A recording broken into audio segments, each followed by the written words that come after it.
Venezuelan security forces used tear gas on Tuesday to stop protesters led by opposition leader Juan Guaido from marching on the national legislature, which pro-government lawmakers seized control of in January.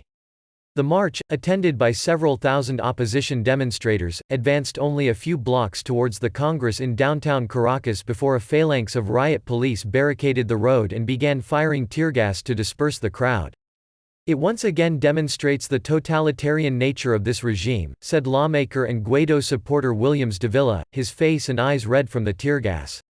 Opposition legislators later held a extramural session in the fashionable Las Mercedes district nearby, setting up chairs on the neighborhood's main avenue and hanging a large Venezuelan flag as a backdrop.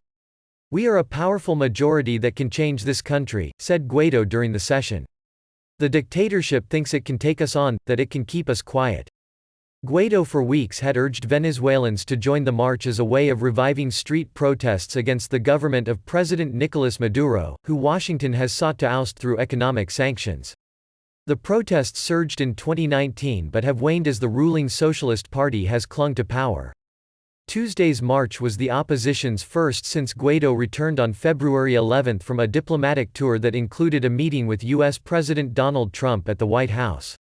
It marked another test of Guaido's capacity to mobilize supporters, who are increasingly weary with his inability to oust Maduro despite a broad U.S. sanctions program and Venezuela's long-running economic crisis. Maduro's government held its own separate rallies in downtown Caracas on Tuesday that were attended by hundreds of red-shirted supporters. "I don't miss a single march, even if I'm tried or sick," said Maria Isabel Luna, 62, a homemaker. "I'm here for my commander Hugo Chavez and for my president Maduro," she said, referring to Maduro's predecessor who died in 2013.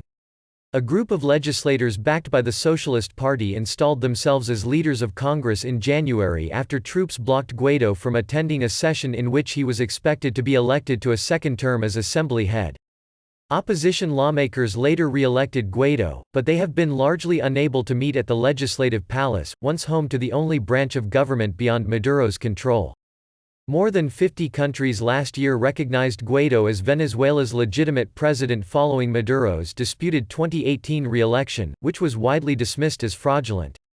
Venezuela this year is slated to hold parliamentary elections, but the opposition has not determined if it will participate due to concerns over free and fair conditions.